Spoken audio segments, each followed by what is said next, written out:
discuss many important topics which are of great importance to you guys. So it's a little bit weird timing, so I don't know, will we have a lot of viewers, but essentially we will talk today about astral senses development and why it is not necessary for your spiritual development. So, astral senses, contrary to the popular belief, are not necessary for you to evolve spiritually. Hello to all of you guys who are here, LK, Nicholas Abdulhamid, Cornelius Blackman, and Black Kite students. Thank you all for being there. Thank you all guys for watching. So the beginning of this live stream we will dedicate to the fact that you don't need severe astral senses. You don't need really strong astral senses to work with spirits. Only degree of astral senses you need is you need enough of astral senses to raise the sacred space, and you need enough of astral senses to feel when the spirit is there, to some small degree. What you actually need when you work with spirits is you need discipline, and you need actually a source of life force to give to the entities. So you need some offering, or you need to do something for them in order to get what you want. Astral senses, really developed astral senses, are not necessary. Hello, LMGA17. Actually, really developed astral senses can be detrimental to your work with spirits because your experiences can become too intense. Recently, I worked with Iblis heavily to open my astral senses, and he did exactly that. And my experiences with entities became extremely traumatic. It became completely detrimental to my spiritual evolution, and I was kind of forced to pass through a really difficult period from which I recovered. My astral senses are still really developed, but I honestly regret opening them because it had so many negative side effects. When you see spirits in your waking days after you open your astral senses, and when you see spirits in their true forms, it's really difficult to function normally. Studio Noir, greetings. It's really difficult to function normally, and it is not actually beneficial for your spiritual development to have extremely developed astral senses. Now, one really important thing you need to understand is that it is extremely important to be physically active while you work with negative entities. Scorpio, thank you for coming here. Because if you are not physically active and you work with negative entities, you will essentially overload yourself with negative energy, which will result in many negative side effects for your health. So my advice is to work black magical operations exclusively during the night time, and you dedicate as much daytime as you can to exercise, a little too high, because exercise will help your system to process negative energy, and that is extremely important to you as a practitioner to do that. And so once we cleared those really important basic warnings, I will talk a little bit more about how negatively impacted I was. Here is a thing. You were always urging to open the astral senses before every ritual.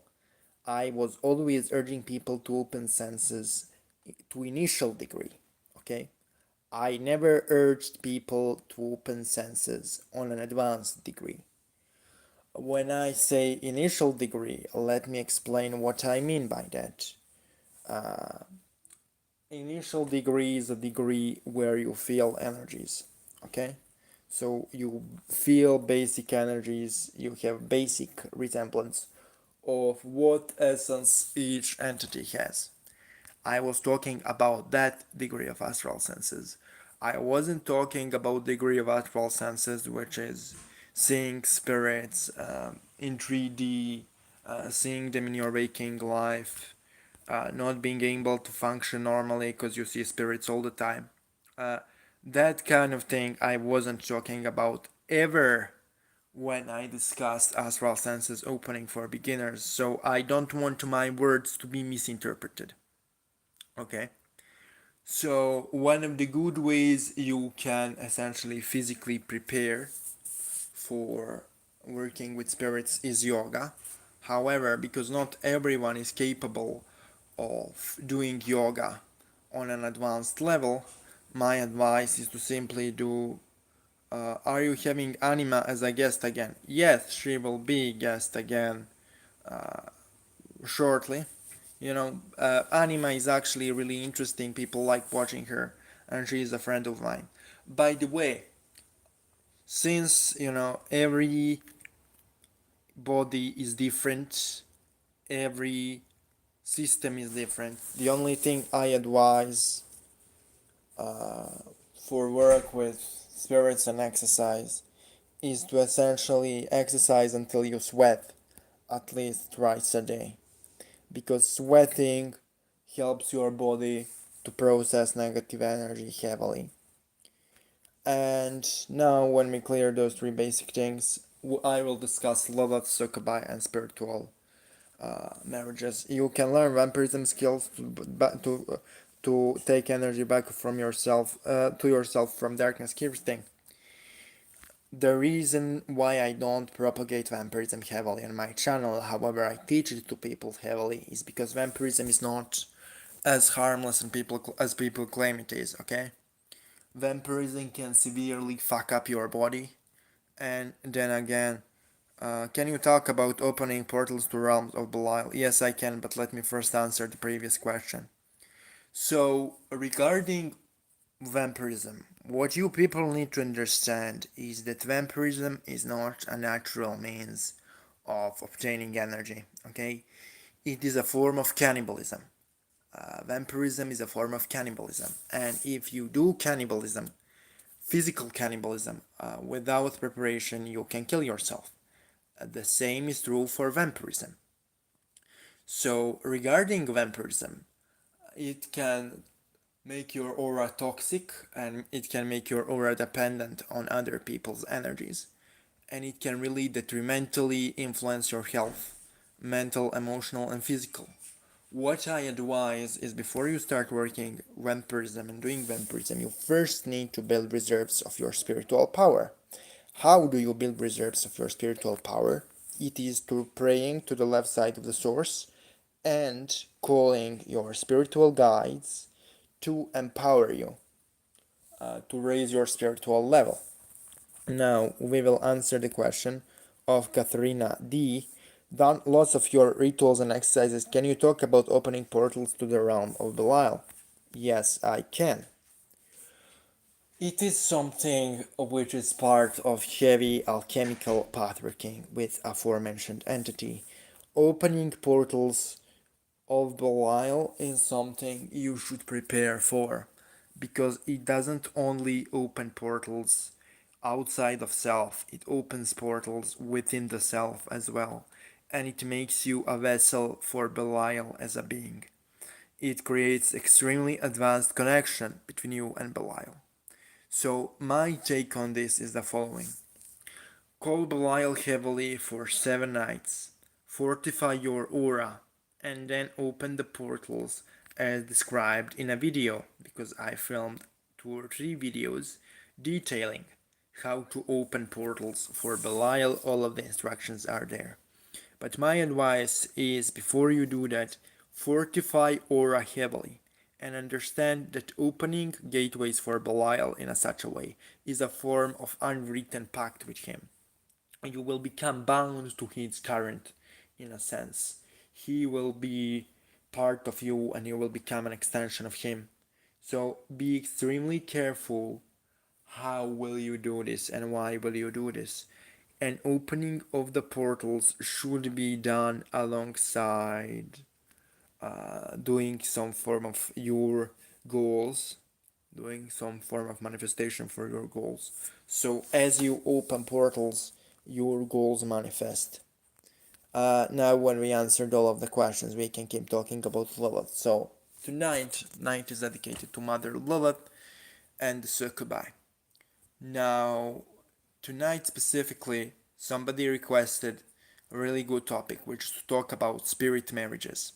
And I am here to dispel myths about spirit marriages. It is really prevalent. All kinds of mythology regarding spirit marriages is present within this community, and it really annoys me to see that, you know. So, what is in reality spirit marriage? What it is and what it isn't, okay? You can be sexually stimulated by the spirit, but that is not the point of such a contract. Marriage with Lilith is essentially a form of spiritual pact, which is mostly done for spiritual evolution, alchemical transformation, and pursuit of the ancient mysteries of the night side. Belial has really heavy energy, weight, unwritten pact. Yes, opening gateways to Belial, opening portals to Belial is a form of unwritten pact. Yeah, but let's return to Lilith as a topic of this live stream.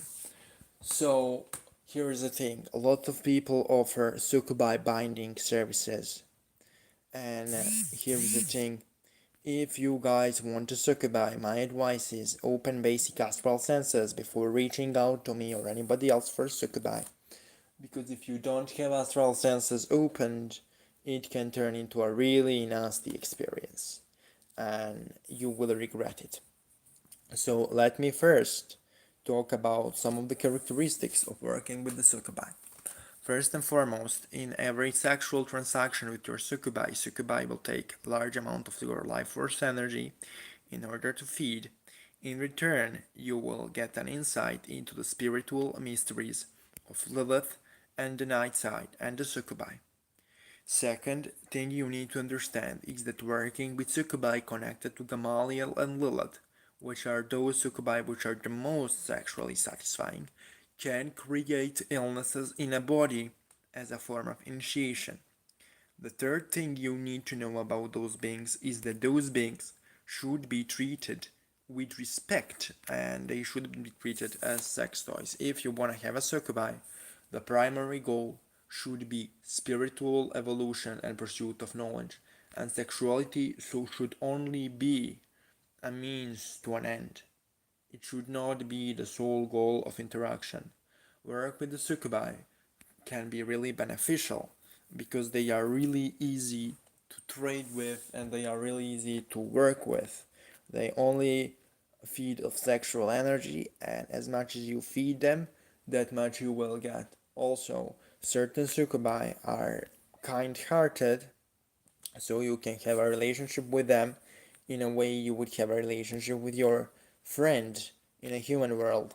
However, what you need to understand is that nature of sexual interaction between man and a succubi is not the same as the nature of sexual interaction between two humans, because succubi is spirit, and spirits don't have the same composition of energy and physical bodies as humans do, and therefore the nature of sexual experience happens mostly in dreams and trance states. It is really rare and difficult to meet a succubi and to work with a succubi who will have some form of an intercourse with you in a daily waking life.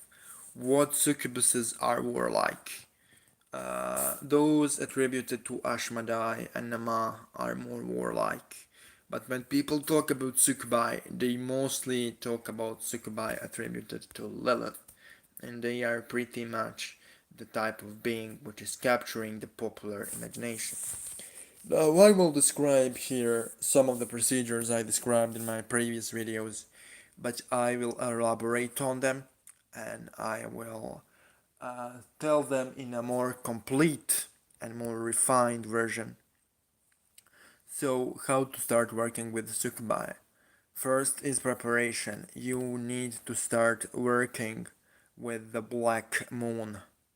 Black moon is essentially an astral reflection of the black sun, and the black moon is an unseen star which enlightens the spheres of the underworld. It's red and it radiates a mix of red and black light. So you imagine that red moon or bloody moon, which is also called in the literature as the black moon, above your crown chakra, radiating and creating a barrier around you. When you kind of feel the rays of the black moon radiating into the edges of your space and creating a barrier, what you should do is say the following: by the power of the left side of Shina, the divine presence of God Himself, I raise the sacred space in this realm for the forces of the left side, for the forces of Lilith, Nama, Ancient, and Agrath. And you should hold the visualization in your head while reciting this specific chant. Now, after the sacred space is raised, you should call Lilith in some of her forms presented on the channel, and you should construct the chant according to your needs. Now, the chant is contained of the following phrase: Ha Lilith, and then at the end of Ha Lilith, what you should do is you should add the attribute of Lilith you wanna call. So if you wanna call the aspect of Lilith which is corresponding to sexual mysteries, you should use the name Kodeshia. If you wanna call the vampiric aspect of Lilith, you should use the name Karvana. If you wanna call the plague aspect, you should use the name Lashana, etc. So, for example, let's say I wanna call the aspect of her corresponding to sexual mysteries. I should construct the chant Ha Lilith Tama Kodeshia, for example. Now, let's answer the question now. Do you think behind every sexual dream is a succubus hidden? I mean, if you have sexual dreams, even if you don't seek them necessarily. I personally, in the past, didn't think that every sexual dream is connected to those beings, but I mostly have that opinion now. I think almost all of those dreams are connected in one way or the other to those entities. And the reason why I think so is because every time you have those dreams and those kinds of dreams, you essentially feel exhausted, really exhausted. And the only way you could feel so exhausted and depleted is if something drained you. So that's my approach to this. So after we cleared how to call Lilith and how to construct the chant and how to raise the space, now we should essentially discuss how to call Lilith within that space. So my advice is to first master the Black Moon meditation because it will develop your astral senses to a degree. And then after you master the Black Moon meditation and raising of the space, what you should do is you should call aspect of Lilith you wanna call by repetition of the chant over and over again. And after Lilith comes, you will feel either extreme heat or extreme cold. Usually for Lilith, people probably feel more extreme cold than extreme heat. My advice is to essentially, when that happens, when her presence is known, you should sexually please yourself and say the following after you climax: I dedicate this sexual energy to the Empress Lilith to initiate me into her mysteries. And now, after that happens, she will absorb the energy and you should call her every day in a manner I described, but you should not release. You should not release. Yes, Nicholas Abdul Hamid, I have Black Moon exercise in a bunch of my videos. Not only in one, but because people are like requesting it so heavily to be filmed again because they mostly don't want to scroll to the channel Mother Lilith playlist and watch all of the videos, I will probably film one of those videos essentially again so that people don't bother me. Anyway, so you should call Lilith on a daily basis, and what you should tell her is to raise your degree of spiritual power. And she will do exactly that. And after you call Lilith for 17 days, to raise your degree of spiritual power, then you will kind of make a choice, because you will work with Lilith for about a month, and those 17 days will be full of all kinds of intense experiences and trials, and they will be a herald of the days to come in your work with Lilith. After that 17-day preparation, it is your decision to decide. Do you want to become like a surface level practitioner who will work with Lilith only for some form of material stuff? Or will you essentially be initiated into the mysteries and pursue deeper? If your answer is first, if you simply want to be a surface level practitioner, then my take is after these 17 days of rising spiritual power, you should perform a ritual in which you give Lilith an offering and you essentially close the path working. You don't want to work with her anymore, and then you will call her only when you need something. But if you want to be deeper initiate, if you really want to go into this with Lilith really deep, you should call Lilith in the manner I described, whatever aspect you wish, and then you should in front of her say the following: by the power of the left side of Shina, the feminine presence of God, by the power of the all divine names, and by the power of the black light of the black sun and the black moon, I call you, Lilith, to transform me alchemically, to drain me of my human essence, and turn me into your child. Raise my spiritual power beyond all of the limitations imposed upon it, and create a new being upon this plane, which will be made in the image of Adam Belial. Now, I will explain what is Adam Belial. Adam Belial is essentially a qliphothic demonic prototype of man, which serves the left side of God, which serves the destructive side of God, and this is what you are trying to become here. So, in reality, with this, you will call Lilith to completely replace your spiritual energy with the energy of the left side, and it is really difficult and draining pathworking, to say the least. What will happen after this is Lilith will come and she will drain your energy and replace it with her own every night.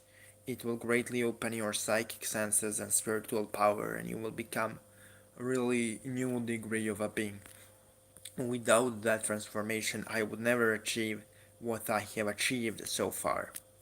So this is like a really predatory primordial path working, which physically hurts, but this works, and this is how Lilith transforms people.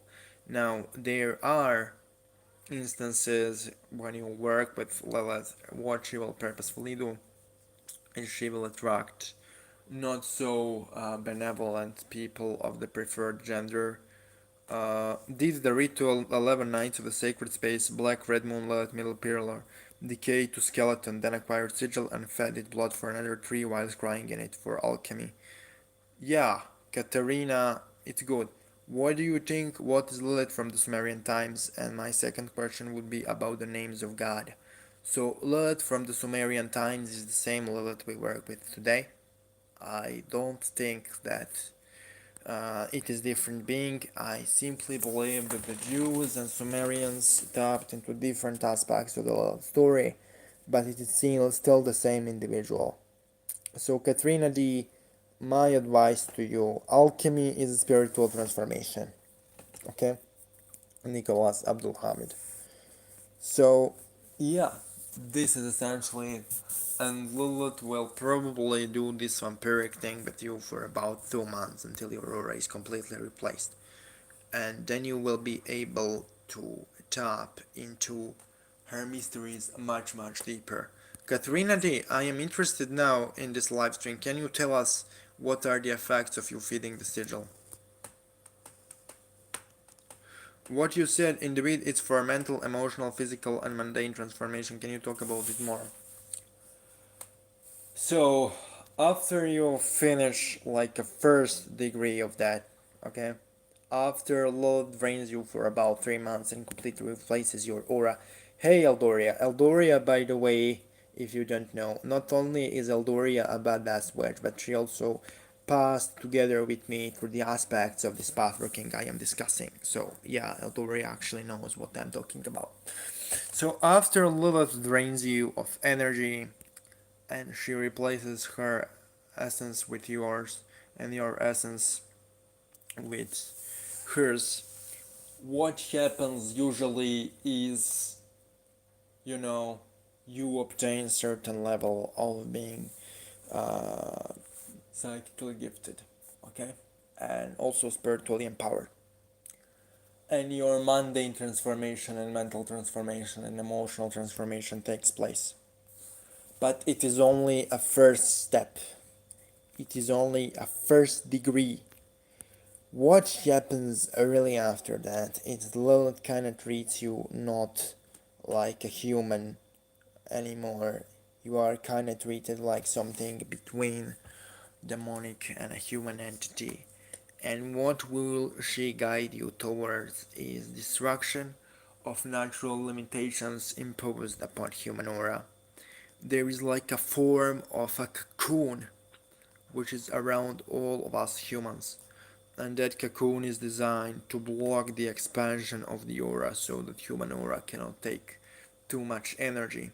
What Lilith will guide you towards is demolishing that limitation, demolishing that cocoon, demolishing that boundary, so to speak.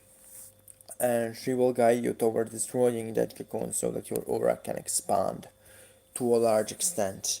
Now, this is a really painful process, and because Lilith is the spirit of plague, this process will involve passing through the heavy initiatory physical illness. Now, what I would also advise to people who work with Lilith is to avoid a really common trap in work with Lilith. Lilith awakens sexual alchemy and sexual energy. But yes, you will get sick. Yes, you will, Aldoria. Everyone who did this part working with me got physically sick heavily.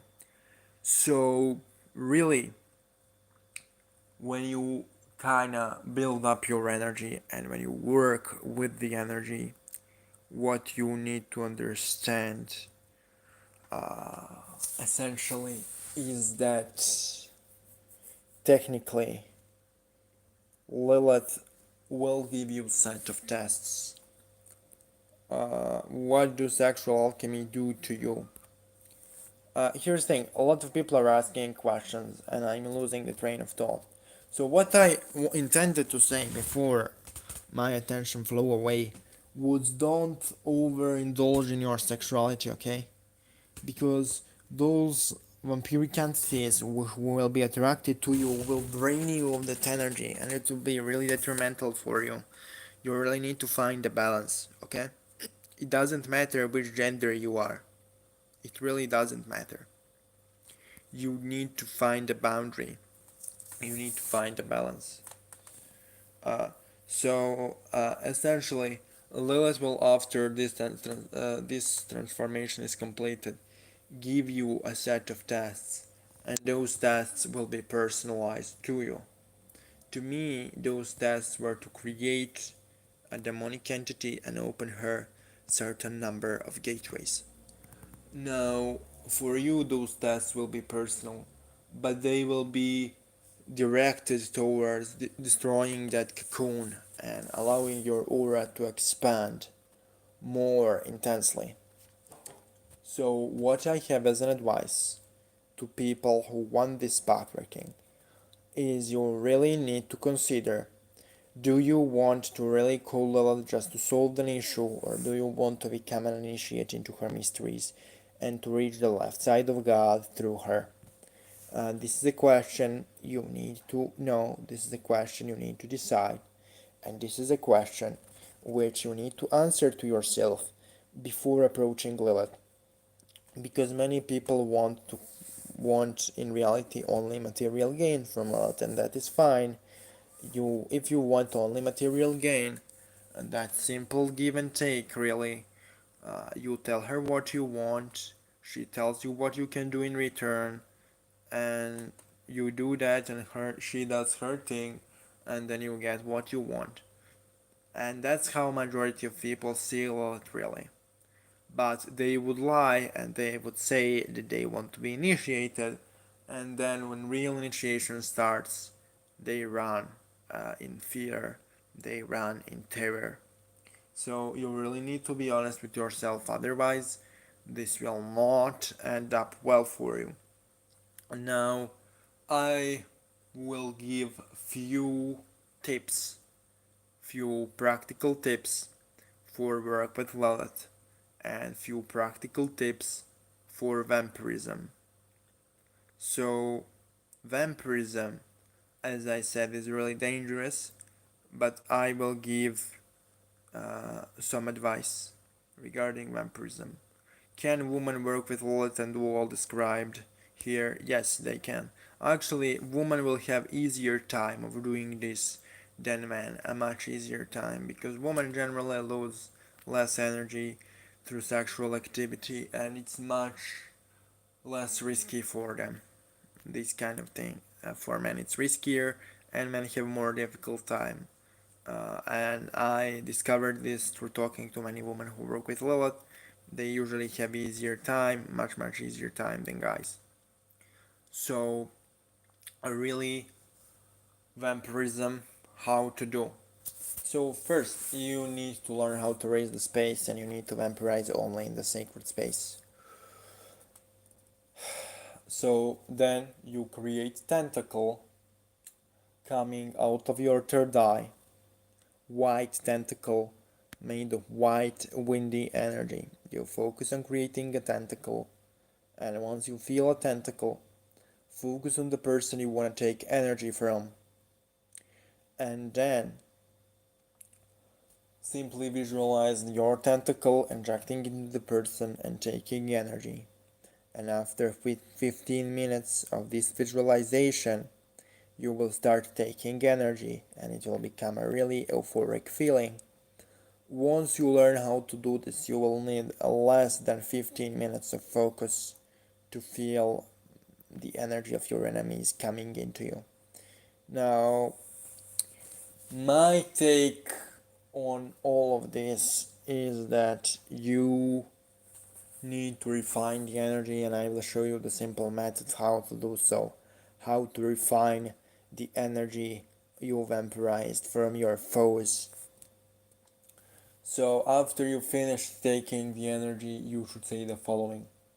By the power of the left side of Sheena, I call the winds of plague to refine the energy I took with this vampiric session, so that it can be beneficial for my soul and body.